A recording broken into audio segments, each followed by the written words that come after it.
Sejam todos bem-vindos ao canal Cristão do Mundo Real. Nós estaremos aqui mostrando para vocês a realidade e o cotidiano de alguns cristãos. E hoje estamos aqui com a pastora Neuza, onde ela estará contando para nós como é pastorear em meio à pandemia. Tudo bom, pastora? Tudo bem, Joel. É um prazer estar aqui com você. Legal. Obrigado por aceitar o convite. Prazer é meu. A gente fica muito feliz de receber você aqui. Mas fala um pouquinho de você para nós, conta um pouquinho da sua história. Bom, eu sou a Neuza, né? Antes de ser pastora, eu sou Neuza. Eu tenho 47 anos, tenho 23 anos de casada com o pastor Edmar Guidino, e tenho 2 filhos, Nicole, que tem 15 anos, e Abner Gabriel, que tem 18 anos. Já está indo para a faculdade, já. Exatamente, daqui a pouquinho já começa as aulas dele, se tudo der certo, né? Com toda essa situação, tá meio complicado. Legal.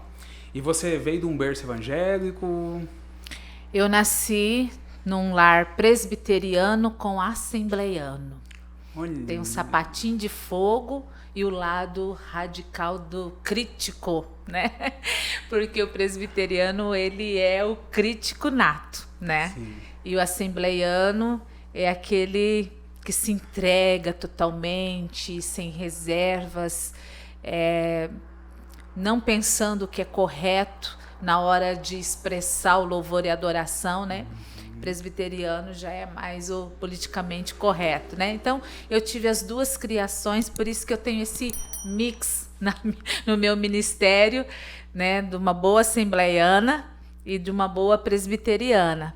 Mas os meus bisas se converteram, né? Então, eu tenho os meus bisas que eram convertidos a Cristo, depois os meus avós, meus pais, e agora eu e os meus filhos. E você foi criado em qual das igrejas? Eu nasci com a presbiteriana renovada. Os meus irmãos, 3 iam para a presbiteriana independente com meu pai, e as outras 2, tem que contar nos dedos, né? As outras 2 iam para a assembleia com a minha mãe. Por quê? Porque o assembleiano, que era nato, né, que era roxo, não via o presbiteriano como crente. Meu pai sofria um certo preconceito ali, principalmente da minha avó materna, né, vó Brandina. E a avó Brandina não permitiu que a minha mãe casasse e fosse para a presbiteriana. O acordo ali era esse, tadinho do meu pai. Então, meu pai ia para a igreja sozinho e minha mãe ia para a igreja, a assembleia. Mas, quando eu nasci na obra da renovação, quando o presbiterianismo estava sendo impactado pela obra do Espírito. Olha! E impactou a vida do meu pai, que saiu com um grupo de pessoas e iniciaram a presbiteriana renovada de Santa Fé, minha cidade natal, na cozinha de casa. E eu era um bebê de colo que ainda mamava no peito.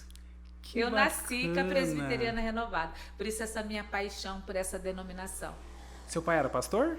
Meu pai era presbítero, mas era um presbítero que fazia o papel do pastor, porque não havia o pastor local. Então, meu pai era responsável, o pai dava ceia se tivesse um casamento e o pastor não pudesse, se tivesse um velório. Ele fazia todo o papel, né?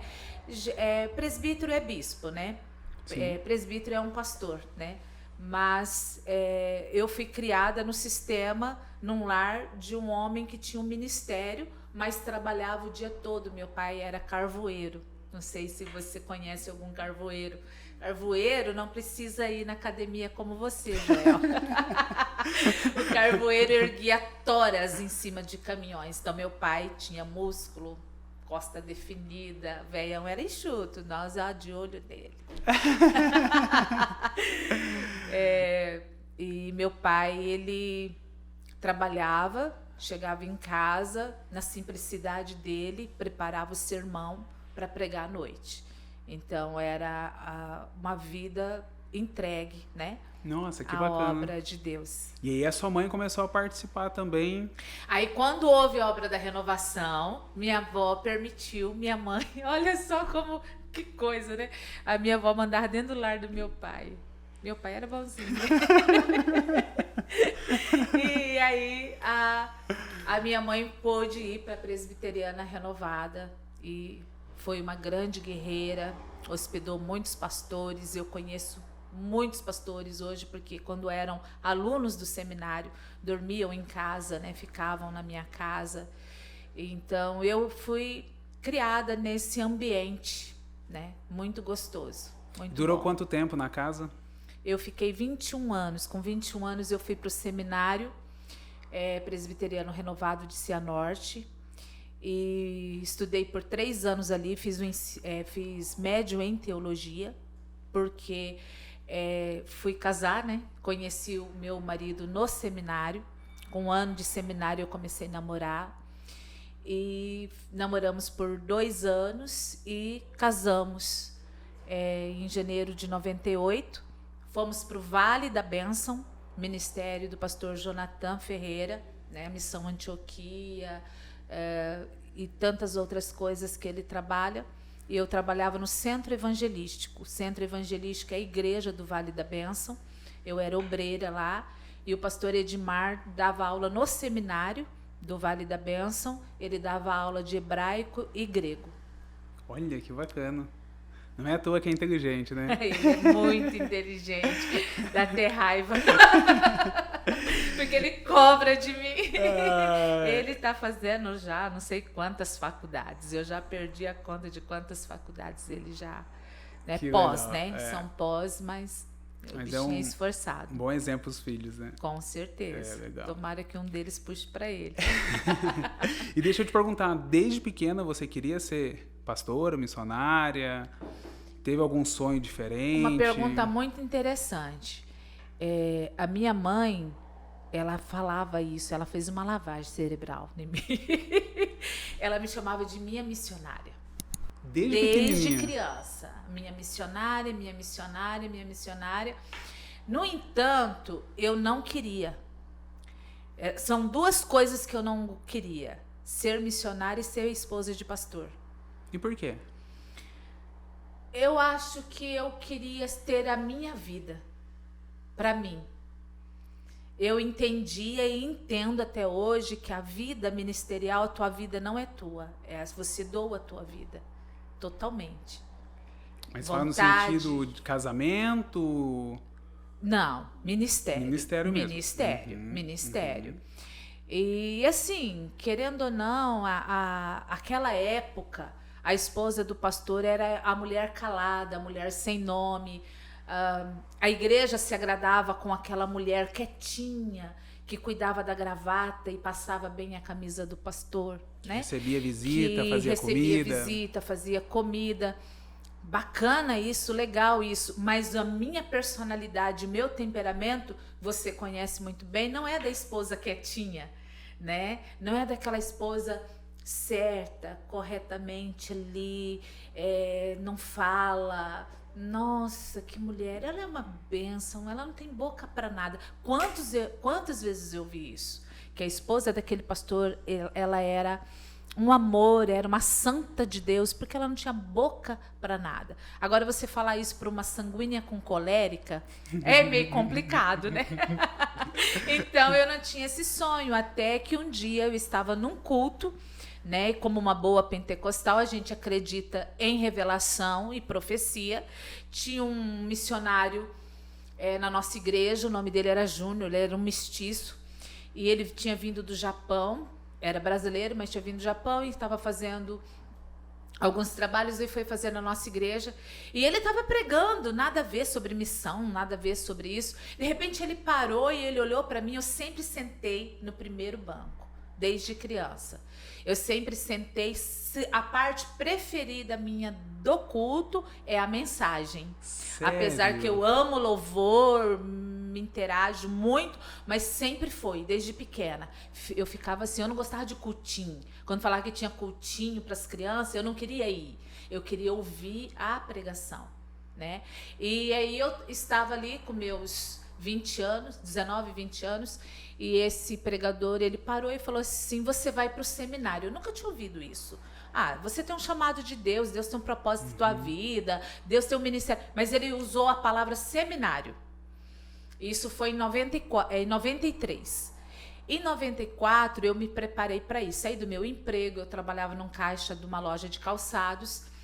E aí eu peguei e fui. E me preparei. E quando já estava tudo pronto para ir... Mas se preparou como? Para ir para o seminário. E o que foi essa preparação? Mala, sair do emprego, se preparar psicologicamente e tal. Porque foi fácil ir? Você conseguiu decidir assim, de repente? Não. Ou teve um momento de você... será que eu vou? Será que eu não vou? Uma das coisas que eu sempre fui foi obediente à voz de Deus. Para mim não foi fácil ouvir isso. Mas como eu ouvi específico a palavra, porque eu falava assim, quando alguém falava assim, você tem que ir para o seminário, eu falava assim, para fazer a obra de Deus não precisa ir em seminário, não precisa ser pastor, não precisa ser... Meu argumento era esse. Então, como que aquele homem sabia do meu argumento? Era Deus falando. Porque o meu argumento era esse, não precisa fazer teologia, não precisa ir para seminário. Porque eu cantava no louvor. Olha que absurdo, aquele tempo, pessoas que cantam como eu cantava no louvor, né? E aí eu dava aula para as crianças na igreja, eu fazia evangelismo, eu distribuía folheto, a gente visitava. Amo a terceira idade, sempre me simpatizei com a terceira idade, eu visitava os velhos e aquelas coisas todas. Então eu falava, para que fazer seminário? Quando ele usou a palavra seminário, eu falei, pera lá, esse homem não pode saber dos meus argumentos. Ele não me conhece, né? Então, ele era de fora, eu nunca tinha visto. E ele usou a palavra seminário. Então, eu me preparei. Foi difícil, igual você falou, foi difícil, mas aquilo ali foi um martelo na pedra. Só que Deus queria me tratar. Quando eu me preparei, Deus falou, agora não é a hora. O conselho da igreja falou que não era a hora. Aí eu falei, Senhor, e agora? Todo mundo sabe que eu vou. Deus esfregando, né, a carinha da gente. Já tinha pedido demissão já no serviço? Já tinha, mas a patroa pediu de novo a volta. Aí, que bom que você não vai e volta. E aí eu peguei e voltei pro trabalho. E foi um ano que Deus trabalhou grandemente na minha vida. Foi um ano assim que Deus me esmiuçou. E eu não sabia o como, o porquê daquilo. E quando foi... E o que aconteceu? Primeiro foi que no trabalho da igreja eu pensava que eu fazia muito. E naquele ano o pastor exigiu muito mais. Entendeu? Para que eu fosse reconhecida pelo presbitério com uma história melhor, né, de ministério. Mas eu achava que eu já fazia suficiente.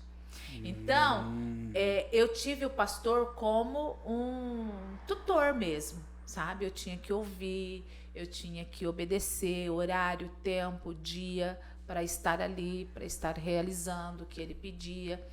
Então, e também eu tive muitas lutas no trabalho, muitas lutas no trabalho. Eu tive muitas lutas familiares, né? Então, assim, conta pra nós uma delas. Meu pai ficou de cama, tinha um problema na coluna. Ele era o sustentador. Meu irmão ficou sustentando nós, né? Então, assim, foi um ano de crise financeira na minha casa. E o seminário, a gente tem que pagar um salário mínimo para você estar lá. É muito barato, porque você tem escola, água, luz, dormir, comida, né? Por um salário, né? Porque era interno, colégio interno. Então, assim, meu pai ficou doente, aí meu irmão sustentava, a minha irmã casou, entendeu? Aí tinha os gastos do casamento dela. Então, tinha muitas coisas. Então, parecia assim, que foi funilando, para eu ver assim, que era ele mesmo que ia fazer, que não era eu. Que eram os momentos mais impróprios que ele iria me enviar. Aí a igreja assumiu minhas despesas, a minha igreja mãe me sustentou no seminário. Bacana. Né? Porque assim, eu não queria ir porque meu pai estava doente. Queria cuidar do pai. Porque eu queria ajudar também financeiramente em casa, né? Então, assim, aquela época, a gente trabalhava fora, a gente não pegava o salário e ia gastar com o que queria. A gente sempre perguntava, a nossa criação da década de 70, início de 80, os filhos ajudavam os pais. Hoje não, né? Além de nem trabalhar, né? Ainda dá despesa para os pais, né? Mas na cultura da época, a gente primeiro viu o que estava precisando em casa. Então, eu achava que o meu dinheiro somava, né? Então, para mim foi muito complicado. Porque, assim, meu pai sempre sustentou, meu pai tinha empresa de carvão, mas aí veio aquela lei que não podia mais no Paraná, só Mato Grosso, por causa da lenha, por causa das queimadas de forno, né? Então, só ficou meus 2 tios e 2 foram para o Mato Grosso. Então, meu pai ficou, não queria mudar, ficou. Então, teve um quebra financeiro na nossa família que veio se estendendo há algum tempo, e quando foi no tempo do meu chamado, se apertou com a enfermidade do meu pai. Vocês chegaram a passar fome, alguma coisa assim? Não, nunca. Não, nunca. Foi realmente um aperto, Um aperto porque a gente tinha uma vida boa, né? E de repente, né? Porque eu tinha uma irmã solteira em casa, né? Que tinha acabado de casar, e tinha só eu e meu irmão de solteiro, meu irmão bem mais velho que eu, e minha mãe e meu pai, né? Ficamos nós 4. Então foi quando Deus falou, não, agora você vai. E eu fui no momento mais difícil. E como Deus falou para você que era hora de você ir? Não, aí foi uma preparação de um ano. Porque aí foi o programado. presbitério, fui aprovada pelo presbitério, fui aprovada pelo conselho, né? E na entrevista do seminário, eu também, né? A sabatina que eles falam, eu passei também. Que bacana. E aí foi pro seminário, 5 anos? Eu fui pro seminário, e é interessante, porque o tal do sanguíneo e colérico, diz que o colérico, ele nasce líder, né? Você sabe disso, né? 2 aqui, né? Só Jesus. E quando eu cheguei no seminário, tinha uma líder, né, a Conceição, e líder que tinha acabado de se formar se tornou líder. Então você imagina, porque assim, quem vai para o seminário pensa que vai ver anjo subindo e anjo descendo. Nossa, casa do profeta, ali é a casa do profeta, tá? Só que a casa do profeta tem baiano, tem mineiro, tem goiano, tem paranaense, tem paulista, tem gente porco, tem gente que não toma banho, tem gente preguiçoso, tem gente trabalhador, tem gente que briguento. Tem tudo ali dentro. No seminário? No seminário. Tudo vão ser pastores e pastoras. E é tão interessante que não deveria ser Casa dos Profetas. Deveria ser chamado Casa de Recuperação Dona Conceição. Tô brincando, gente. Não, mas deveria ser chamado Casa do Oleiro, aonde amassa o barro e tritura. Por quê? Você vai entender isso porque na igreja que você vai pastorear, se num banco, hoje é cadeira, né? Mas se num banco cabe 10 pessoas sentadas, você vai falar, nossa, aquele irmão tem um temperamento daquele aluno que estudou comigo, aquele lá tem um temperamento daquela aluna, daquela colega de seminário que era duro de aguentar. Então o seminário tem um mix de temperamento, cultura, personalidade, que trabalha com você para ver se você tem estrutura para pastorear uma grande família que tem gente de toda espécie, cultura e costume, pensamentos e decisões e vontade e santidade e aquilo que pensa sobre Deus. É uma prova de fogo, é uma prova. Então. Nós éramos em 130 alunos internos. Meu Deus. Nós éramos em 46 moças dentro de um alojamento. Aí, quando eu terminei o primeiro ano, fui para casa nas férias. Quando eu retornei, tinha mudado de diretor. E o novo diretor dispensou a moça que cuidava. Não, a moça casou. Conceição casou. Ai, se ela assistir esse negócio. Eu amo você, Conceição. E aí a Conceição casou. E quando eu cheguei, me chamaram, né, na diretoria. Eu falei, o que eu fiz, né?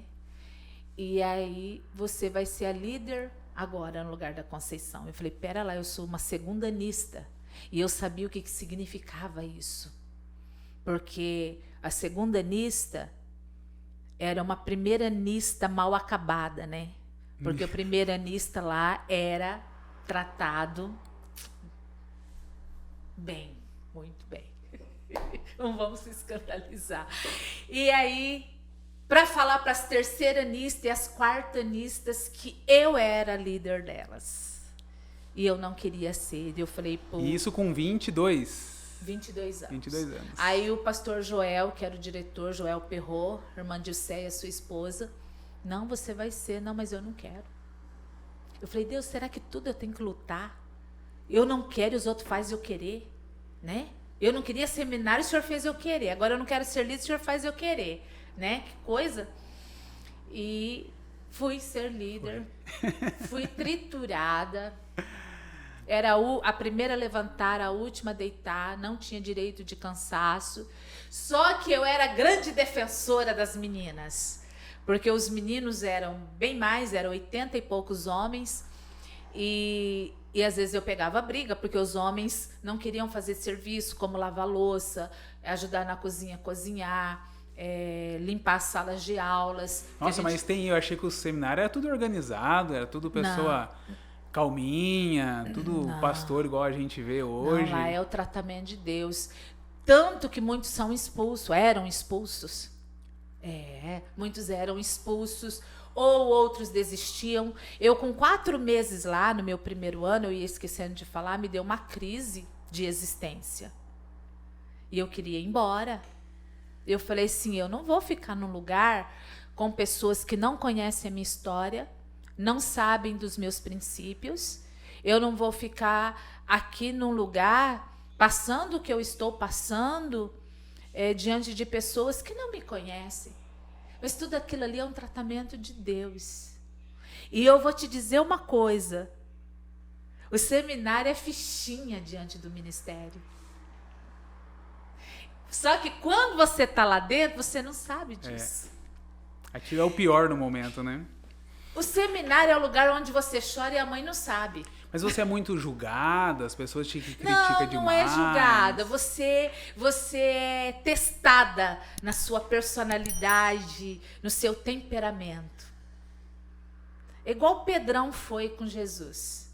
Porque Jesus testou Pedro na sua personalidade até a orelhinha lá do Malco que ele cortou. Jesus foi lá e falou, pera lá, filho, você não vai cortar a orelha do homem, não. Colou lá. Né? Então, o Pedrão foi testado por Jesus até tu me amas, então apacenta as minhas ovelhas, né? Agora, o Judas não deixou ser tratado. Você lembra de uma situação que você foi testada? Menino, eu era muito briguenta. Não parece, porque eu nunca briguei com nenhuma ovelha, graças a Deus. Mas eu era muito briguenta no sentido de querer ter a última palavra. A última palavra não era de Deus, era da Neuza. E eu briguei com um baiano chamado Emerson, pastor Emerson, de Pontes e Lacerda. Eu fui pregar em Pontes e Lacerda, peguei avião, fui para Cuiabá, depois andei não sei quantos para ir pregar na igreja da Cris, pastora Cris e do Emerson. E eu falei assim, Emerson, eu brigava com você no seminário e você me chamou para vir pregar na sua igreja. Ele falou assim, para provar para você que nós nos amamos, né? Então é isso. Mas é assim, eu era briguenta. E como que foi essa briga? Haroldo era da minha sala e ele era líder dos homens. O Haroldo tinha 1,90 m, um baita de um moço. Amo ele, amo a esposa dele, pastora Andréia. Mas assim, eu enfrentava ele. Chegou 3 sacos de feijão pra gente escolher, sabe? Os fazendeiros entregavam aquilo lá e a gente tinha que limpar aquilo lá. E ele não mandava os rapazes e falava assim que escolher feijão era serviço de mulher. Aí eu já chamava lá e já quebrava o pau, já brigava. A briga era por questão de serviço. Serviços, questões... Como que eu vou te dizer? Eles mexiam com a minha personalidade, com o meu temperamento. E eu vou te dizer, eu fui tratada e eu passei na peneira e eu saí muito diferente do seminário. Você acha que eles rebaixavam a mulher? Muito. Aquele tempo era machismo. Era machismo. Tanto que falavam assim: você veio para o seminário para lavar banheiro e lavar louça. Nossa. Os meninos falavam isso pra gente, né? Claro que entre todos eles existiu o Edmar Guidino, que sempre apoiou o Ministério Feminino. Não, a mim ele mandava os meninos me perseguirem porque ele era apaixonado por mim. Depois eu vou ter que dar o direito dele se defender, hein? Ele vai ter que concordar que os amigos dele, da sala dele, me perturbavam demais. Me perturbava, para você ter uma ideia. Ai, o povo vai se escandalizar muito. Eu estava no meu quarto e a janela do meu quarto era aberta para o pátio e de repente eu ouvi assim: da onde você veio? Eu vim de Santa Fé. O que você veio fazer aqui? Eu vim lavar banheiro e lavar louça. Era 2 alunos, colegas dele, me perturbando e um fingindo que estava expulsando.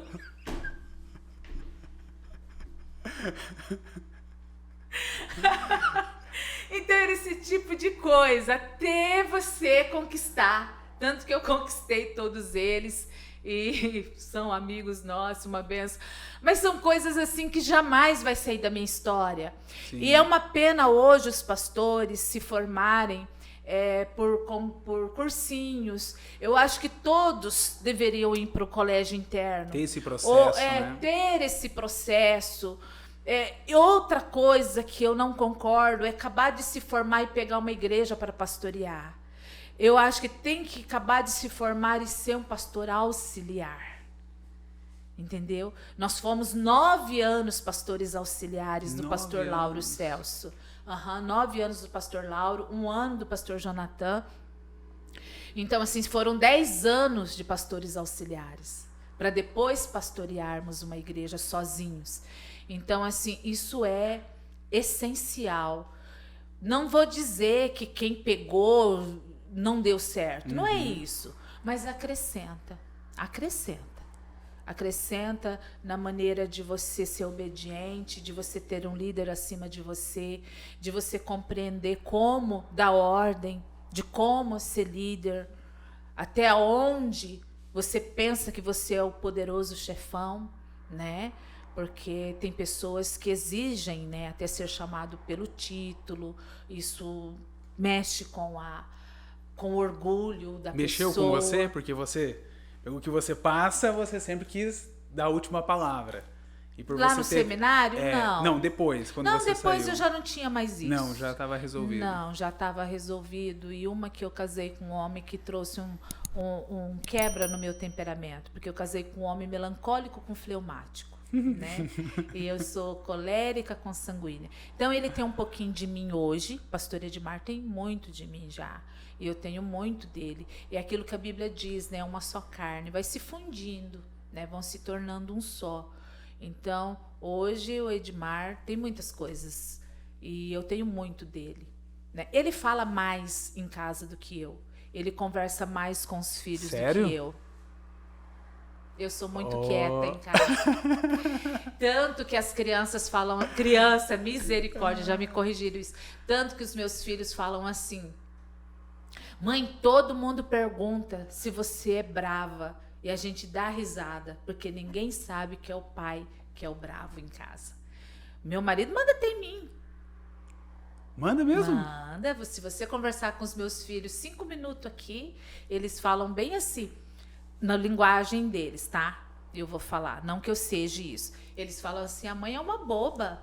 Ela não tem vontade própria. É assim que eles me veem. Só que as pessoas de fora, de me ver, que me veem assim, muito espontânea, fala muito. Sapatinho de fogo.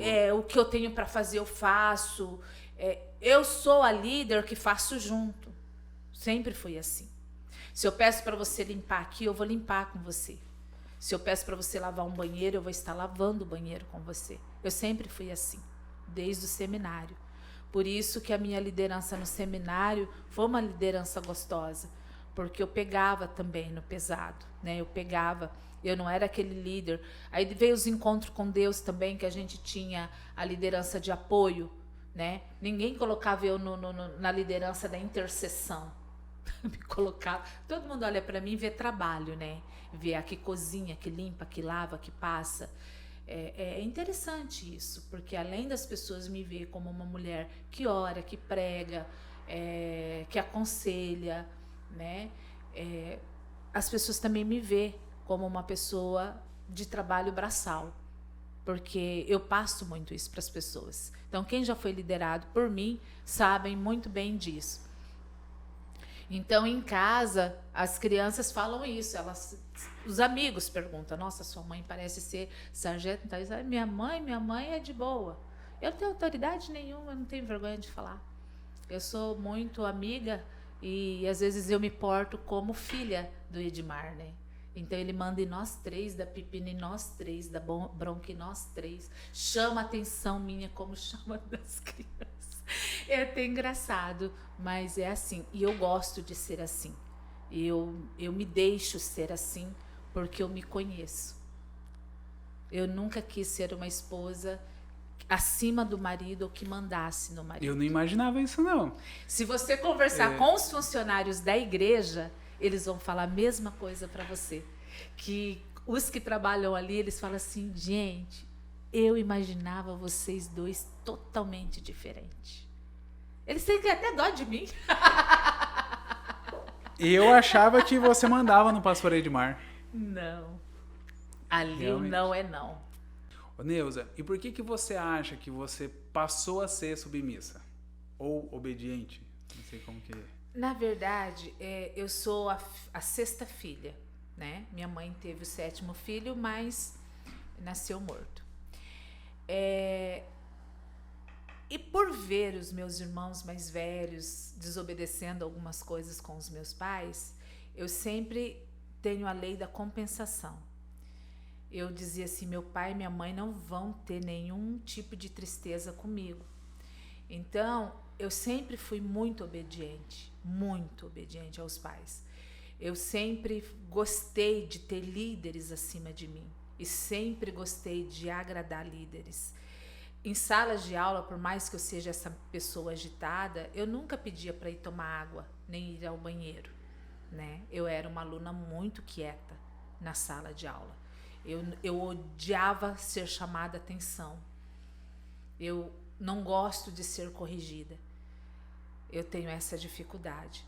Ah, você não é humilde. Não, porque para ser corrigida, você está desobedecendo ou fazendo algo errado. Sim. Entendeu? Então, é nesse sentido. Então, não precisa ser corrigido desde que você não faça nada errado, né? Não que eu era perfeita, não é isso.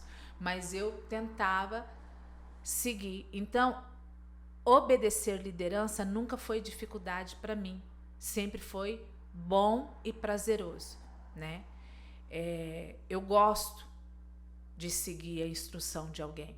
Por mais que hoje, depois de desenvolver muito tempo a liderança, sempre quando você recebe um comando, claro que você tem uma autocrítica, né? Do como você vai fazer e tal, aquela coisa, se fosse você, ordenando isso, como você gostaria que fosse feito, essas coisas assim. Mas, como o meu marido é um líder, então eu não tenho dificuldade de obedecer, entende? Então, assim, às vezes eu penso que eu não deveria ter sido assim a minha vida inteira.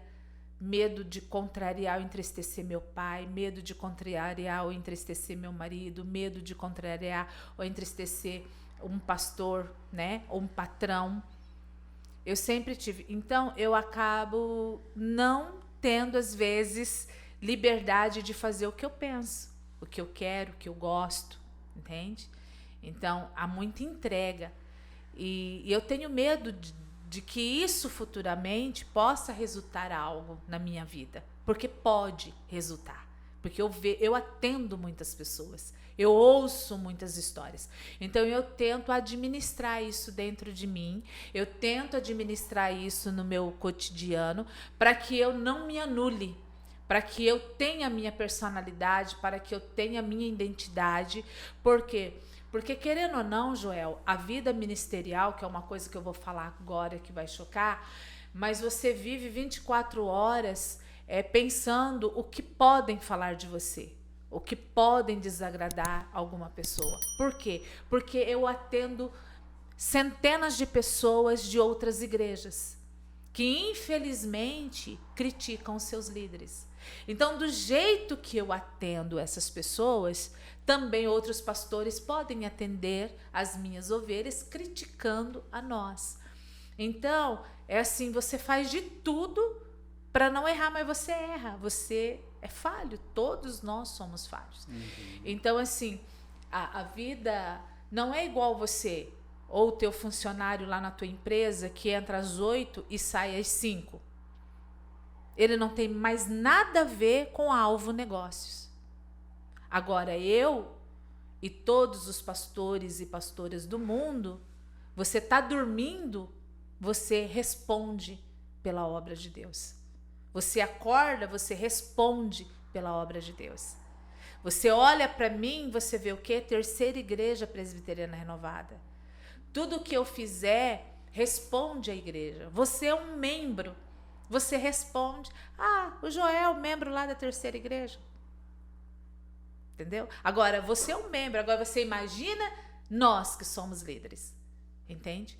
Então, assim, se eu estou num shopping, eu não sou a Neuza Guidino. Eu sou a pastora Neuza, a missionária Neuza, a irmã Neuza. E você acha que você deixa de fazer muita coisa que você queria fazer por isso? Ah, sim. Lembra de alguma coisa?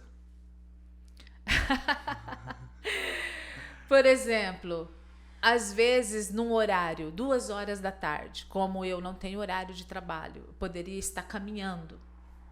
Um horário legal para ir numa academia, que tem menos fluxo. Mas se um irmão me vê aqui 2 horas da tarde... Julgamento porque acontece. ele não sabe que eu não tenho horário. Não existe horário para mim. Não existe dormindo, acordada, de madrugada, 11 horas, 10h30. Entende? Não é igual você sair de uma empresa 6 horas e pronto, acabou. Agora eu tenho e faço o que eu quiser, né? Não no sentido de errar, não no sentido de, né? Mas você continua. 24 horas as pessoas olham para você, você está trabalhando, né? Você está disposto. O olhar isolado, né? A pessoa te vê 2 horas da tarde, vai te julgar por você não fazer nada. Exatamente. Entendi. Então, porque a pessoa baseia a vida do trabalho dela com o meu, né? É igual um médico, né? O médico, ele cuida do físico, nós cuidamos da alma, nós ajudamos o espírito da pessoa a ter contato e intimidade com Deus. Então, o médico, se ele é o meu médico particular, se eu passar mal 2 horas da manhã, eu vou ligar para ele. Se uma pessoa morreu, ele vai ligar para quem? Para o pastor. Se uma pessoa deu um ataque, se está brigando, se está matando, se está drogado, se está isso, ele vai ligar para quem? Para o pastor. Né? Mas como que é? Então o pastor não tem só o horário na igreja na hora do culto? Não, já me falaram isso. Não pessoas do mundo evangélico, pessoas fora, amigas minhas, elas falam assim: nossa, mas a sua vida é muito boa, porque você sobe no púlpito, prega por 40 minutos e ganha o teu salário. E eu dei risada, eu falei, nossa, é assim que eles veem a vida. E muitos, no meio evangélico, vê a vida do pastor assim, que a vida dele é só aquele momento no culto, só aquele momento no púlpito. E não é? Como que é a rotina? A rotina é sempre você acorda pensando no povo. Como que será que tá fulano? Que horas que você acorda todo dia? Olha, eu costumava acordar às 7h30, 8 horas, né? Mas, sei lá se a gente vai ficando velho.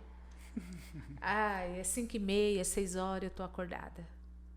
Aí faz o devocional? Faço devocional, encaminho todos eles, que é uma coisa assim que mexeu muito. Parece que não, mas isso aí foi um divisor de águas. Eu tô conhecendo pessoas de muitos estados. eu estou conhecendo pessoas, porque o WhatsApp é algo muito íntimo, não é igual o Face, que você vê um comentário, acabou, ou no YouTube, que é muito frio, você nem sabe quem que curtiu, né? Como que é aquela pessoa, às vezes tem algum comentário, agora o WhatsApp não, a pessoa recebe e dali um tempo ela fala assim, ora por mim, porque eu estou separando, ore por mim porque meu filho morreu, ore por mim porque meu filho está na UTI. Esses dias de um pai e ao mesmo tempo de uma mãe que perdeu o filho, uma mulher que perdeu o esposo e o filho, pessoas que eu não conheço, que eu passei a conhecer através das devocionais, né? Dois são de São Paulo, a mulher é de Rondônia, e assim esse meu pastoreio não está mais fechado na denominação, né? Agora está mais abrangente. E aí o que acontece? As pessoas compartilham o devocional, só que a pessoa esquece de mandar, aí a pessoa já passa aquele contato para mim. Ah, essa pessoa quer que você manda. Aí tem gente que manda 10 contatos, outros mandam 20 contatos. Por manhã é mais de 2.000 pessoas. Que você manda? Que eu mando. Porque tem grupos, né? Que eu participo de grupos de oração, menino. É fantástico. Tem uns grupos de oração que tem pessoas de tudo quanto é denominação, em tudo quanto é lado do mundo, do Brasil. E cada uma delas mandam para 10, 15, 20 pessoas. Um dia eu recebi de um moço que ele mora nos Estados Unidos, ele é brasileiro, estava morando nos Estados Unidos e ele estava pensando em suicídio. E ele recebeu o devocional, bem num dia que eu falei sobre morte, que eu falo assim, morte, uma palavra que ninguém gosta de falar, que ninguém quer ouvir, que nós lutamos para viver, mas muitos querem tirar a sua vida. Bem naquele dia, ele ouviu. E ele foi grandemente impactado. Eu tenho um testemunho de casais separados que recebeu o devocional e que eu ouvi o testemunho. Hoje mesmo tem uma menininha, Júlia, o nome dela, que a mãe conseguiu o meu contato e ela gravou pela vozinha dela, ela tem uns 5 anos, 6 anos, ela dizendo assim que ouve e ama e acha a minha voz doce. Eu falei, nossa, isso foi um remédio, porque para muitas pessoas minha voz é ardida. E ela dizendo assim, tua voz é doce. Então, assim, tem uma avó que levou o neto na tarde de bênção porque ele queria conhecer a mulher do bom dia, na paz do Senhor Jesus.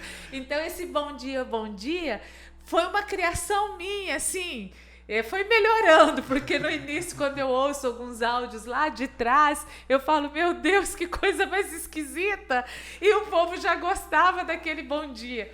Então, assim, a devocional começou em novembro de 2019. Meia pandemia. Não? Não. Antes da pandemia. Eu gravei para o grupo da nossa igreja, e algumas pessoas encaminharam. Aí eu gravei alguns dias e parei. Aí eu comecei a gravar só 2 na semana. Aí os irmãos da igreja, ai, que tal você gravar todos os dias? Eu falei, não quero isso não, né? Vou deixar quieto. E foi, de repente, eu parei. Eu comecei a gravar e parei. Aí e por veio que você não queria gravar? Querendo ou não, Joel, você pensando assim, nossa, é só, né, para Neus isso aí é fichinha, só abrir a Bíblia, ver um texto rapidinho e mandar. Eu sou daquele tipo que se eu estou preparando uma mensagem e não desceu no coração, eu sofro até a última hora. Se ela não desceu no coração, eu vou ver o que vai descer no coração. E muitas vezes eu já preguei sermão sem divisão e sem tema. Porque o que eu fiz com divisões e tema não desceu. E se não descer, não vai.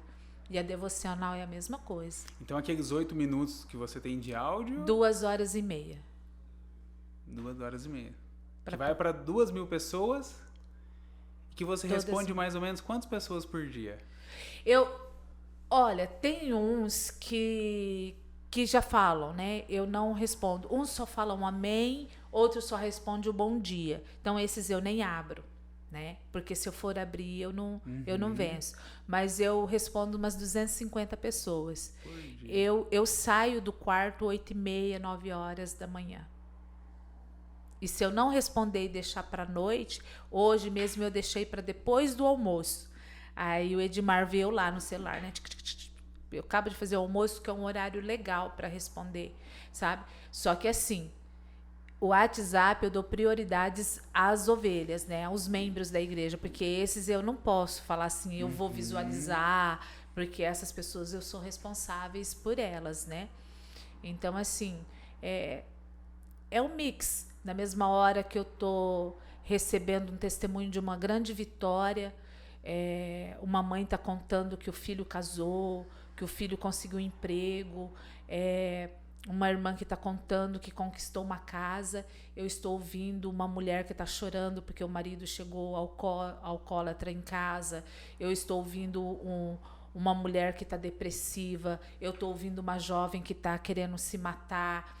Então, assim, é um mix. A mesma hora que você se alegra com um, você se preocupa com o outro, você entristece com o outro. Você quer que aquela pessoa vença aquela enfermidade. Um está fazendo quimioterapia, um acabou de pegar um diagnóstico e soube. Então, aumentou essa demanda. Hoje não é só os meus 360 da terceira igreja. Entende? Entendi. Então, por isso que eu não queria, por isso que eu temi. Por isso que eu parei. Eu fiquei 3 meses sem gravar. E aí eu comecei a lembrar dos testemunhos. E isso começou a pesar na minha vida. E eu falei, meu Deus, eu não posso parar.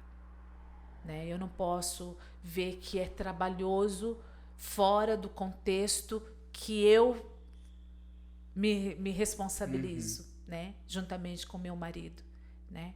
Porque o pastor, Edmar é muito disciplinado. O Edmar, ele sabe selecionar as coisas para viver aquele dia. Eu não.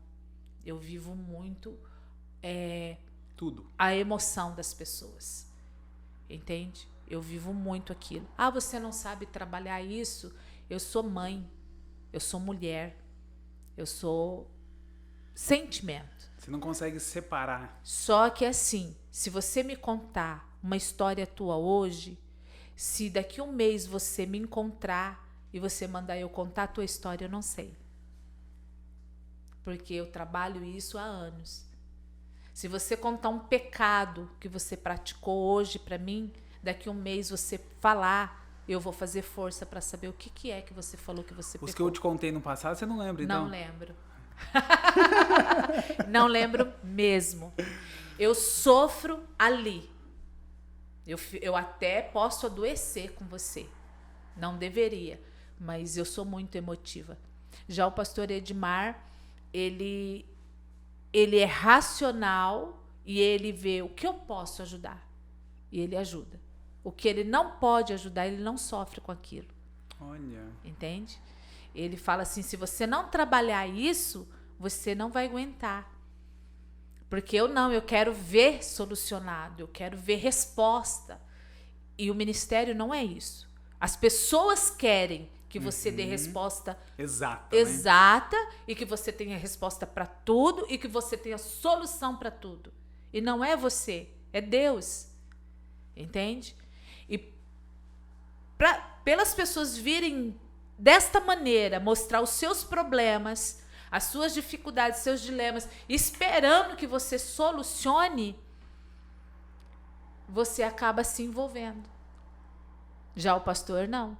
Vocês homens vão olhar e falar assim, não, eu posso te ajudar. Você quer a xícara? Aqui está a xícara. Mas se você quer uma estrela, infelizmente eu não posso te dar. Isso não cabe a mim. E se você pega no mesmo dia, vamos dizer que falece um conhecido e na parte da tarde tem um aniversário, um casamento à noite? Já aconteceu. Como que você separa isso? Na pandemia mesmo, né? Eu fui de manhã no casamento da Nauara e à tarde eu fui no velório do pai da Maristela. No mesmo dia. E você consegue separar? Consigo. Consegue. Consigo. desde que as pessoas não estejam no mesmo ambiente. Entendi. Entendeu? Se o triste está no ambiente da alegria, eu vou respeitar. Eu não vou... Entendeu? Mas você tem que se alegrar, né, com o que se alegra e chorar com os que choram. Porque esse ponto a gente acaba não analisando, né? Você pega... Imagina, você praticamente enterrar um amigo, um conhecido, e aí você é convidado à tarde para ir para uma festa. Para uma festa. Né? Um casamento, um aniversário. E se você não dá risada na festa ainda, você vai ser julgado por isso. Só que aí cai assim, porque se você sepultou um membro, uma ovelha, um amigo, você não tem clima mesmo. Aí ninguém faz você festar, você vai estar na festa para fazer aquilo, orar, para dar uma palavra, para ministrar, né? Mas a gente se comove muito.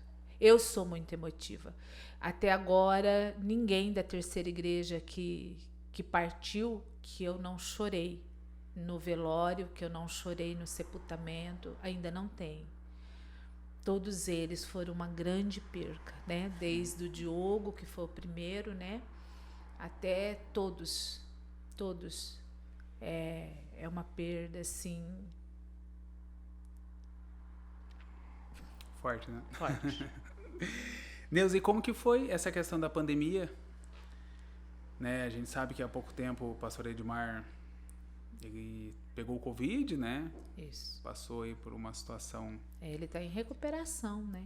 E como que foi você assumir todo esse papel? Porque você tinha o pastor, né, como líder da casa, da igreja, e aí você teve que assumir esse papel da igreja e da casa. Como que foi isso? Então, um dos pontos que eu faço comigo é trabalhar com a minha emoção. Eu mesmo trabalho contra mim, em tudo. E eu aprendi a perdoar rápido, a amar com facilidade e a conhecer aquele que eu não quero conhecer com facilidade. Porque o ministério exige isso. Eu tenho que perdoar rápido, eu não posso carregar rancor. Uma das coisas que mais bloqueia a tua vida espiritual é a falta de perdão e de amor. Nenhum outro pecado bloqueia tanto a tua comunhão, a tua intimidade com o Espírito Santo, como o perdão e amor. Então, assim, tudo na minha vida tem que ser muito rápido, não é? Daqui um ano eu perdoo. Não, é tudo muito rápido. E eu tive o Covid em novembro de 2020, né? Foi tranquilo, né? Fui muito bem cuidada pelo meu marido. E quando ele positivou, eu me preocupei, porque é essa nova, né, pandemia, essa nova cepa que todo mundo estava fazendo tanta coisa, ele gordinho. E eu fiquei muito preocupada, mas sempre com pensamentos positivos, né? Sempre com fé. Só que ele indo para a quarentena, eu tenho que ir junto. Pela regra, né, do Covid, eu tenho que ir junto. Meus filhos foram juntos até fazer o exame, deu negativo, e assim mesmo não podia ter contato com as pessoas. Então a Renata e o Alex ficaram debaixo do meu comando, né, porque a gente poupou o pastor, né, porque o Covid você não pode ficar muito abaixando a sua imunidade e tal. E o que eu tinha dúvida eu perguntava para ele, que é quase tudo, né? Acostumada a ser comandada por ele. Resumindo, então, ficou igual. Quase igual. Então, eu era a ponte, né? Acabei sendo a ponte com o pessoal, mas eu sempre, você vê, eu preguei no velório do meu pai, eu preguei no velório da minha mãe e eu preguei no velório do meu pai. E as pessoas falam assim, como que você pregou sem chorar? Como que você foi firme? Pregou 30 minutos, né? No velório dos seus próprios pais.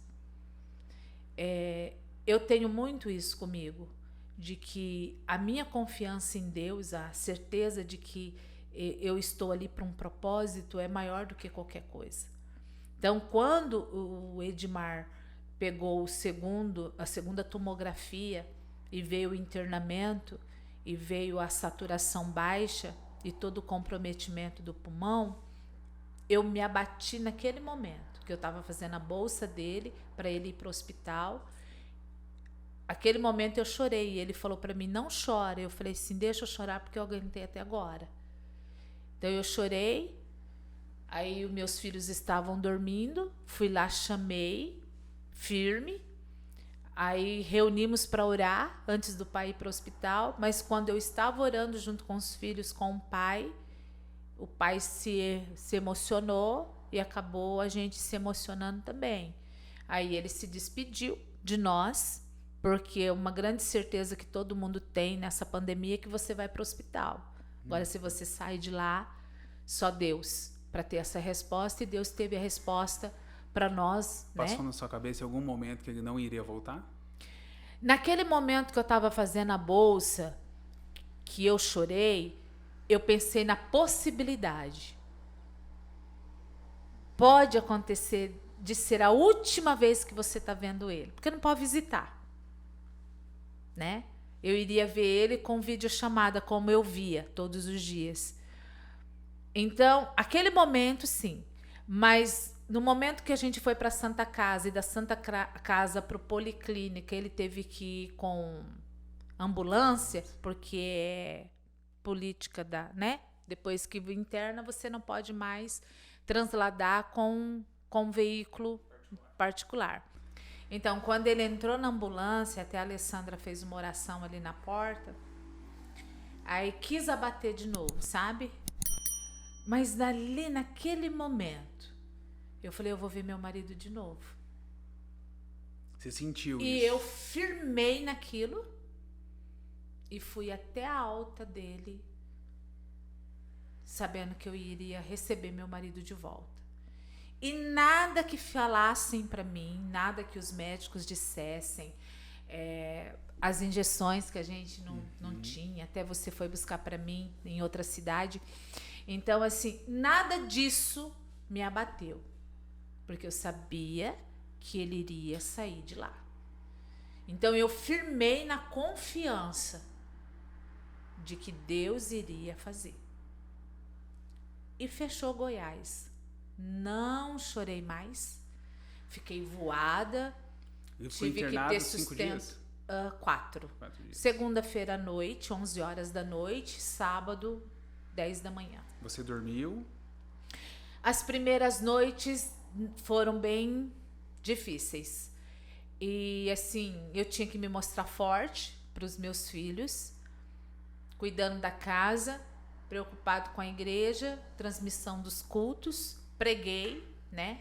Nessa semana. Muita gente te pedindo oração? Muitas pessoas não sabiam, porque eu não publiquei por causa disso.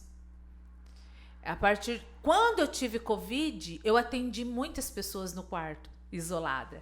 Eu orei para muitas pessoas que não sabiam que eu estava com Covid. Eu orei por muitas pessoas que estavam com Covid enquanto meu marido estava internado. Você atendeu pelo WhatsApp? Pelo WhatsApp, por causa, né, da regra aí do isolamento. Uhum. Eu orei por pessoas que estavam hospitalizadas. Eu orei por sogros, por pai, por gente que perdeu. E ninguém sabia que o meu marido estava, a não ser os membros, né, da igreja. Então, assim, é o que eu te falei, hoje a demanda nossa é muito além das 4 paredes da igreja, muito além, muito além. É um mundo totalmente diferente, né? Essa questão de você orar para uma pessoa que nem sabe, né, a tua situação, essa oração que você faz pela pessoa acaba te fortalecendo também? Muito, muito. Até eu preguei domingo agora sobre 2 remédios para você: confiança e fazer o bem. Uhum. Fazer o bem enquanto tá tudo bem, dar dinheiro para os outros enquanto você tá cheio de dinheiro, não que isso não é válido. Sim, Deus prospere muita gente para ajudar mesmo. Mas eu digo assim, o desafio é quando você não pode, ou não quer, ou não dá, ou não tem condições. Eu poderia falar para a pessoa ali, olha, você está nessa... Eu também estou. Meu marido também está. Eu também estou enfrentando isso. Eu poderia responder. Mas aquela pessoa, ela te procurou querendo uma resposta do quê? De um apoio, de um ombro amigo, né? Querendo ser ouvida, querendo receber uma oração. Eu vou te dizer que teve períodos do dia que eu não abri algumas conversas. Porque eu sou carne, eu sou humana, eu não sou Mulher Maravilha. Eu tenho sentimentos, eu tenho cansaço, eu tenho estresse, eu tenho insônia que estraga o meu dia. Né? Porque se você não dormiu bem, você não produz bem. Então, em algum momento, você quis sumir. Quis se desligar do mundo, assim, no sentido de viver a tua vida.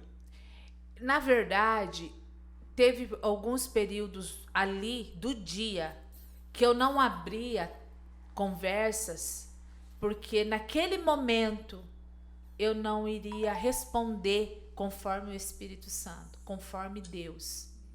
Entendeu? Eu iria responder com uma mente cansada, com uma mente um pouco desligada, entendeu? Então eu tinha que estar firme ali para ouvir a pessoa. Tem um momento que você não quer receber, as tuas emoções não quer receber. É a mesma coisa que você tá com uma ferida e você bate nela, entendeu? Então, ela vai sangrar. Então, não tem como você evitar. Então, tem um momento, sim, que a gente é mais frágil. Agora, a minha preocupação, que você falou sobre igreja, sobre filhos, a única coisa que eu pensei não foi a questão, o que vai ser da igreja. Por exemplo, se meu marido, né, graças a Deus não aconteceu, ficasse um mês, como muitas pessoas ficam, internados, se precisasse de uma UTI, se precisasse ser entubado, né? Que são questões que agora eu estou falando com você, mas antes eu não gostava nem de sugestões sobre isso, né? Mas assim, se acontecesse isso com ele, eu tenho uma igreja muito amorosa. O nosso povo, nosso conselho, sem palavras. Então, eu teria um respaldo, um apoio, uma liderança que me ajudaria muito. Então, em nenhum momento eu me preocupei. O que você pensou? Porque assim, Neuza, para quem não conhece, na Presbiteriana Renovada, digamos que se o pastor não vai mais exercer o cargo, você não poderia ser a pastora. Não poderia presidir. Se faltasse o meu marido, né, chegaria um novo pastor. Conselho, a igreja iria contratar um novo pastor para ser o pastor presidente da igreja. O pastor presidente que escolhe a sua equipe. Entende? Ele poderia me escolher, mas eu sei que futuramente ele não iria viver comigo. Por quê? Porque a igreja já me vê como a líder. Já me vê como alguém que vai ser buscada. E aí surge o tal dos ciúmes que não deveria. Ele poderia dizer, que bom que eu tenho a Neuza, né? Que bom que o povo vai lá jogar batata quente na mão dela, vai resolver. Mas não. E querendo ou não, por eu estar ali há 14 anos, né, fundamos, né, esta igreja, acabaria eu sendo a referência. E não seria legal para um novo pastor. Isso passou pela minha cabeça. Então, eu, na minha sabedoria, eu pediria as contas. Eu pediria para sair. Para não atrapalhar um novo pastor. Então, você assimilar, você trabalhar com tudo isso na sua mente, não é fácil. Por quê? Por causa do povo que você ama demais da conta. Então, seria complicado nesse sentido, mas eu sou consciente de tudo isso. Em algum momento você chegou a pensar nessa situação, né, igual você comentou que já pensou, e no sustento? Na parte financeira? Não. Nunca chegou a pensar nisso? Não. Como seria a minha vida se eu ficasse sem meu esposo? Não, por quê? Você perguntou se eu enfrentei o machismo no seminário. A partir do momento que Deus te separou e te escolheu para algo, Ele é que vai fazer as coisas acontecerem. E eu sou firmada nisso. É uma coisa que eu venho falando para você, que eu sou firmada em alguma... Eu pego aquilo e pronto, aquilo ali é a verdade, para mim ninguém vai mudar. Então o que eu penso? Se acontecesse algo com meu marido, Deus já tinha tudo traçado, porque Ele traçou a morte do meu marido. E se Ele traçou a morte do meu marido, Ele pensou em mim. Ele não pensou só, eu quero meu servo comigo. Ele pensou, a Neuza vai ficar com 2 filhos. E se Ele pensou, Ele traçou um projeto e uma história para minha vida, uma continuação de história para minha vida. E eu não duvido do que Ele traçou. Entende? Só que graças a Deus Ele falou assim, não, a tua história continua. A tua história continua do lado do pastor Edmar Guidino. Então assim, graças a Deus. Mas eu sou firmada nisso. Por quê? Porque eu me formei numa época do machismo. Eu sempre fui contratada dentro da Renovada. Eu sempre tive salário dentro da Renovada. Entende? Eu sempre fui valorizada pelos pastores que me lideraram, pastor Jonathan e pastor Lauro. E dos conselhos, tanto da primeira igreja como da terceira igreja. E da igreja que sempre me reconheceu. Eu nunca enfrentei nenhum tipo de bullying ou de machismo dentro dessas denominações que a gente ajudou a pastorear e o que a gente pastoreou. Por quê? Porque quando me disseram que eu estava no seminário para lavar louça e lavar banheiro, e que quando eu me formasse eu iria ser uma secretária de uma igreja, não menosprezando nada disso, mas eu estava ali para um outro propósito, não para ser secretária, quando me diziam isso, eu sempre respondia, quem me chamou sabe para que é. Quem me colocou aqui no seminário sabe para qual propósito.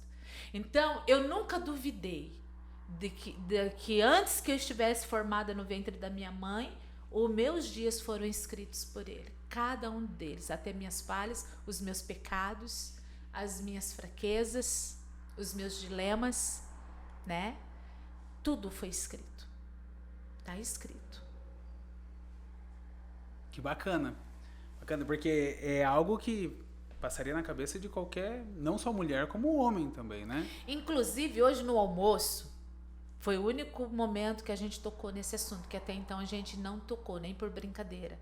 Ah, eu ia ficar viúva. Ah, né? Nada, nada. Porque só quem vive para saber. Só quem vê a possibilidade de acontecer um fato desse, você não consegue brincar com isso, né? Então, ele tocou no assunto, né? Ele falou assim, eu poderia ter morrido e você poderia hoje ser uma viúva. E eu, na hora, eu falei, ele falou assim, o que você projetou para isso? E tava o Abner, Nicole, na mesa, almoçando. E eu falei assim, a única coisa que eu pensei, que tudo que é teu, é tudo nosso, mas são coisas pessoais dele, né? Barco, carro, o terreno, de peça, essas coisas assim, que são nossos, mas que são coisas que ele sonhou, que ele conquistou, que ele projetou. Eu falei assim, essas coisas, todas eu venderia, mas eu não pegaria 1 centavo para mim. Eu colocaria numa poupança até formar e ver meus filhos desenvolvendo a sua profissão. Então, foi a única coisa que eu projetei financeiramente. Agora, do que você ia viver? Como que você ia pagar teu aluguel, tua água, tua luz, o teu mercado? Isso aí não. Isso aí eu sabia que Deus ia providenciar. Jesus falou assim, que o ímpio que fica com medo do amanhã, que tem um cuidado do amanhã, eu não sou ímpio, né? Deus é forte, porque eu sou um que me preocupa muito, né, com o dia de amanhã, assim. Então, até eu tenho uma preocupação muito grande com a Mayara em relação a isso. Eu sempre comentei com ela. Tinha que deixar uma casa, uma pensão, e ela tinha que ter condição de conseguir andar com as próprias pernas, né? Essa sempre foi uma preocupação minha. E também, igual você falou, nunca vi ela se preocupar com isso. Né?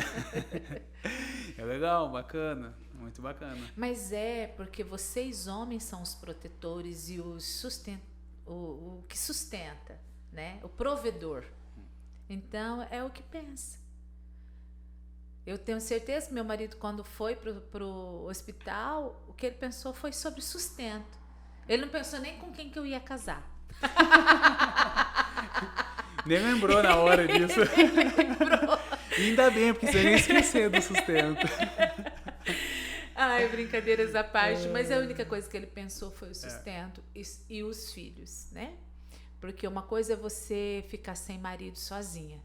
E uma coisa é você ter filhos. Apesar que os meus já estão aí na boca da faculdade, logo, né? É um percurso, mas é uma jornada ainda e tanto. E a figura paterna, ela é essencial. Muito essencial. Não estou sendo egoísta. Não quero que as pessoas entendam isso, porque muitos pais estão morrendo, muitas crianças estão ficando órfãs. E até hoje, conversando com uma pessoa, ela fez essas perguntas que você fez. E eu disse para ela assim que eu não quero me sentir egoísta, que até a maneira de publicar que meu marido escapou da morte, eu escapei também, porque eu tive o Covid, não tive complicações, mas eu poderia ter tido. A gente tem que voltar o olhar e saber que muitas crianças estão ficando órfãs, até de pai e mãe, né? Tá morrendo muitas pessoas da mesma família, né? Então a gente tem que saber que a gente também é sujeito às mesmas coisas. Sim. Né? A Bíblia diz que a chuva ela cai sobre o justo e sobre o injusto. Ah, mas a pessoa é tão boa, ela não merece isso. Mas nós somos humanos, só não vamos ter lágrimas, luto, dor, enfermidade no céu. Aqui nós vamos ter tudo isso. Todos teremos. Seja crente, não seja incrédulo, seja aquele que tem muito ou que tem pouco. Todos nós somos sujeitos a todas as coisas. Neuza, você passou por um momento que o pastor estava internado, onde nós perdemos, né, um amigo muito querido. Como que foi para você nesse momento? Olha, a gente tinha acabado de perder o irmão João, que para mim, depois que eu perdi meu pai, porque o irmão João ele é muito idêntico à maneira de ser crente, de servir a Deus, de ser ovelha, muito idêntico ao meu pai. Então eu via muito do meu pai no irmão João. E depois eu já amava demais eles, tanto ele como a irmã Rosa, né? Então quando ele morreu, parece que eu vivi a morte do meu pai novamente, entendeu? Então eu estava vivendo ainda a dor da perda do irmão João, aí veio essa rasteira da morte do Fernando, um grande amigo mesmo, um moço que eu vi voltando para Jesus, né? Ele voltou ali no multiuso, né? Que fantástico, estava lá no mundão, a Larissa não conhecia ainda a palavra de Deus, e ela conheceu o Fernando, conheceu a palavra e trouxe o Fernando de volta. Muito linda a história deles. E eu conheci o Fernando ali, então eu vi ele sendo restaurado novamente, crescendo, foi um baita de um diácono, né?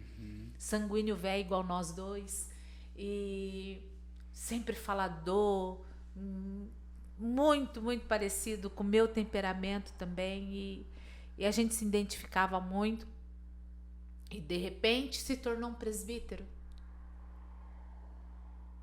e era o presbítero cowboy, Todo mundo social e ele lá com a butinona servindo, servindo ceia.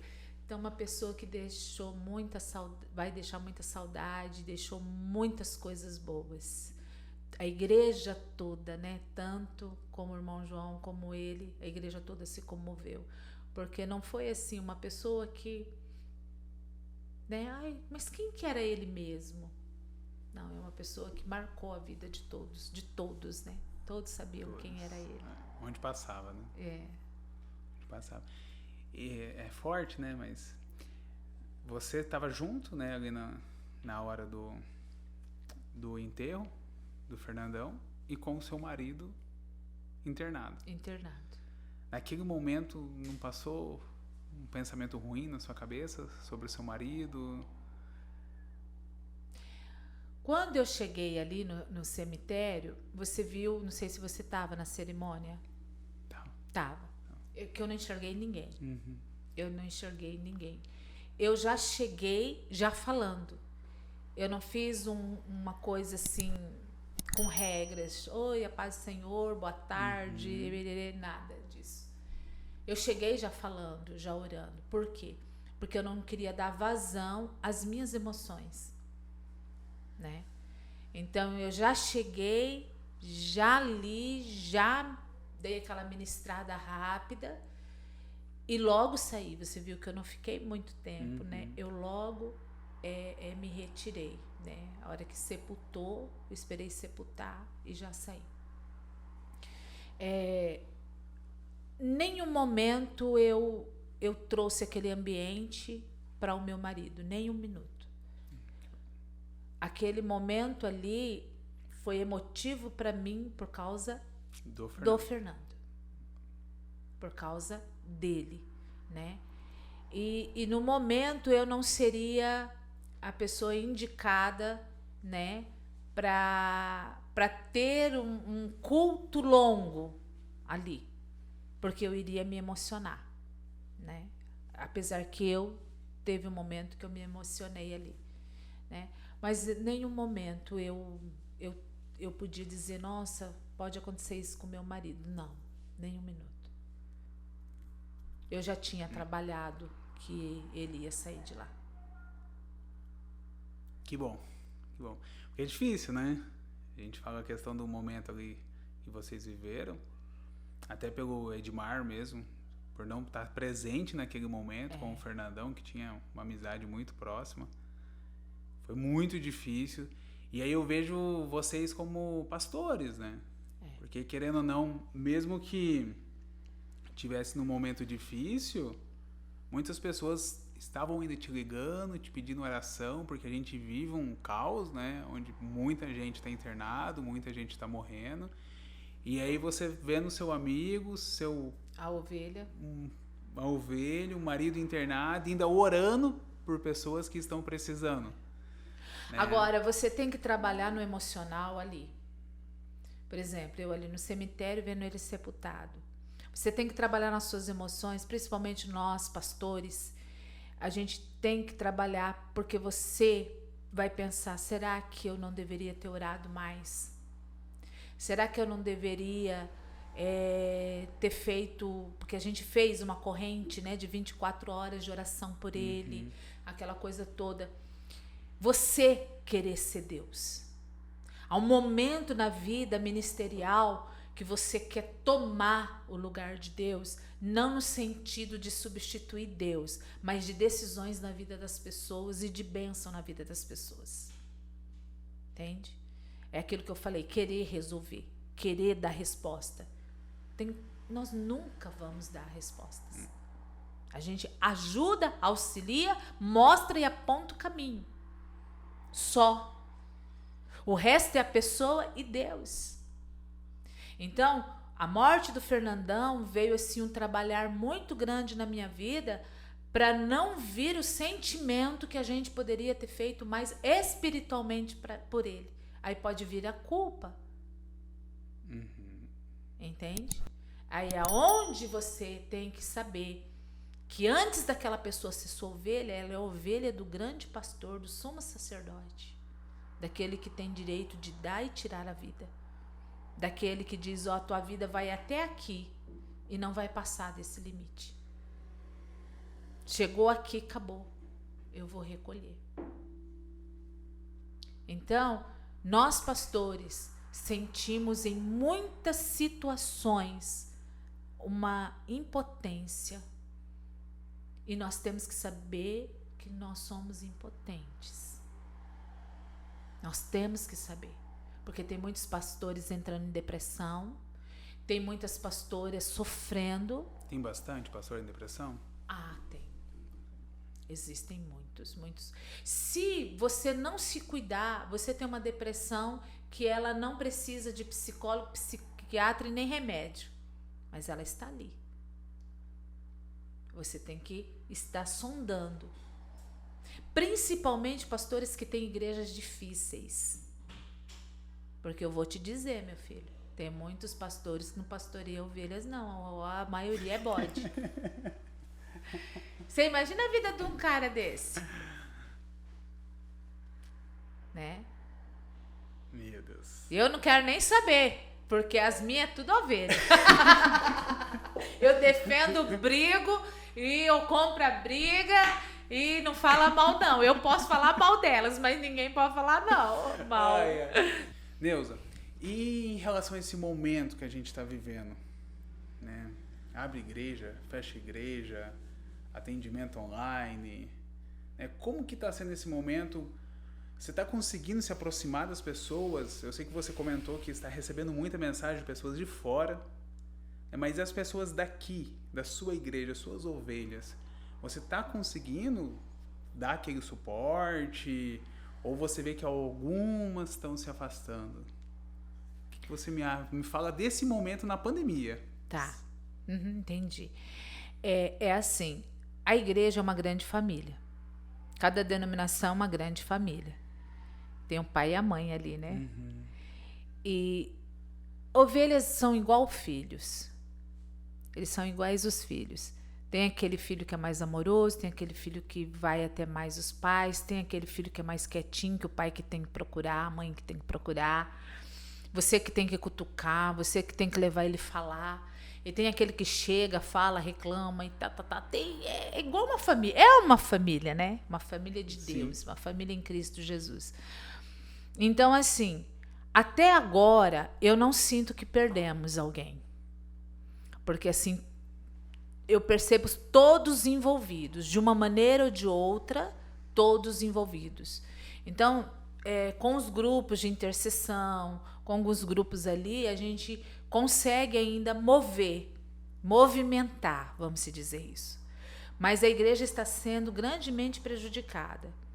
Agora, a minha grande preocupação é o grande uso do celular, tá? Das mídias, aonde as pessoas estão tendo mais tempo para isso. E o que as pessoas estão vendo? Do que elas estão se alimentando? Quem elas estão conhecendo? Porque eu sei quem eu estou conhecendo. Então, hoje, o tempo de uma mãe, o tempo de uma esposa, de um marido, de um pai, de um filho, estar se comunicando mais ao celular, agora mesmo que fechou tudo. Fechou tudo, tá todo mundo em casa. Onde você acha que eles estão? No celular. Se comunicando. Comunicando com quem? Você acha que é uma brecha para pornografia, traição? Para tudo. Para tudo. Para tudo. Até mesmo para o distanciar de Deus. Então, não é a igreja fechada que te esfria espiritualmente. É a tua atitude diante da igreja fechada. Não é o ficar em casa que te distancia, ou cultuar em casa que te distancia de Deus. Mas é o que você está fazendo enquanto está ali. Claro que é o fechamento da igreja que leva você a ficar em casa e ir fazer essas coisas. Então, são consequências. Uma coisa liga a outra. Mas eu posso ter um comportamento diferente. entende? Então, assim, na pandemia está havendo muitas separações, na pandemia está havendo muitos suicídios, na pandemia está havendo muitas brigas, muita violência doméstica. Na pandemia, os pais estão perdendo a paciência com os filhos, entende? Então, assim, em tudo isso há um resultado. Agora, a minha vida com Deus, ela é muito fortalecida na comunhão da igreja. Isso aí não adianta. A comunhão do cultuar ali no domicílio eclesiástico é fundamental. É fundamental. Não tendo isso, desestrutura toda a ramificação daquilo que eu posso produzir, daquilo que eu posso ter com Deus, com a família, com a sociedade, porque me fortalece. Um culto de 1h30 numa live, você acha que uma família consegue ficar todo mundo sentadinho ali assistindo? Não fica. Tem pessoas que entram na live na hora da mensagem, eles pulam o louvor. E ainda, dependendo do pregador, dependendo da mensagem, ou se a Neuza está gritando demais, eles vão para outra coisa, vão para Netflix. O culto não. O culto você entra no primeiro aleluia e sai no último glória a Deus. Você acha que algumas pessoas só buscam a Deus, né, ou tentam buscar na hora do culto? Tipo, vou na quinta-feira na igreja e no domingo. E fora disso, não lê a Bíblia, não ora, não faz mais nada. E agora com esse distanciamento, praticamente ela ficou 100% mais distante. Os novos cristãos têm uma grande porcentagem que só cultua Deus ou que só lê a Bíblia, que se abre a Bíblia na hora do culto. Os antigos não, eles já têm um ritmo, um costume, porque viveram um tempo sem internet, sem tudo que hoje compete com a Bíblia, compete com Deus, compete com todo mundo. Então ele já tem um hábito. Mas os novos cristãos também têm muitas pessoas firmadas na palavra.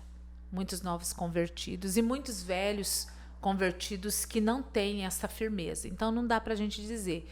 Mas eu digo para você assim que o cultuar a Deus, ele ajuda a todos, né? Tanto os novos como os velhos. É tão gostoso, né? Por mais que seja com máscara, por mais que você não pode chegar perto, por mais que você não pode cumprimentar nem abraçar, só de você ver aquele irmão ali, né? Tem pessoas que desde que iniciou a pandemia nunca pisou o pé na igreja. E tem aquele que o dia que está aberto ele está lá. E tem aquele que vai quando as coisas não estão muito ruins, quando está muito ruim ele se fecha. Então tem ovelhas de todos os jeitos. Mas assim, até agora eu não senti que perdemos alguém. Mas eu vou ter certeza absoluta quando tudo voltar ao normal, que seja logo em nome de Jesus. Que eu acho que não vai ser um normal, né? Vai ser um normal, né? Novo normal. Legal. Neuza, obrigado, né, por ter aceitado esse convite da gente estar aqui batendo esse papo. Que legal. Um papo muito gostoso. Tenho certeza que o pessoal tá gostando, né, de assistir. E pra gente finalizar, qual que seria a tua última mensagem, né, para as pessoas em relação ao que a gente está vivendo, né, perdendo muitas pessoas queridas. A gente não sabe como vai ser ainda daqui para frente, até quando que a gente vai ficar nessa situação ainda, mas uma mensagem assim de realmente de conforto. O que você passaria aí pro pessoal? Tem um versículo na Bíblia que diz: passará céus e terra, mas as minhas palavras não hão de passar. A minha palavra é: não perca a confiança em Deus, não perca a fé e a esperança. Não percam. Porque a nossa vida aqui é passageira.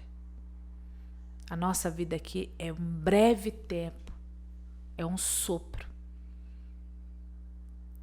E depois? A pandemia não mudou o que nos aguarda. A pandemia não mudou o que nos espera. né? Ela não mudou. As verdades continuam. Deus continua o mesmo, né? Nosso futuro de vida eterna ou morte eterna continua aguardando. Então a minha palavra é: não perca confiança em Deus, nem a fé, nem a esperança. Se tudo acabar aqui, para mim, vai continuar onde depois, né? Então essa é a minha palavra, porque nesse mundo nós não temos nada. Nada, nada, nada. Vai passar tudo. Mas a palavra de Deus, ela não vai passar. Ela continua ali. A verdade absoluta. Amém. Neuza, obrigado. Foi um prazer. Até a eternidade. Um abraço, pessoal.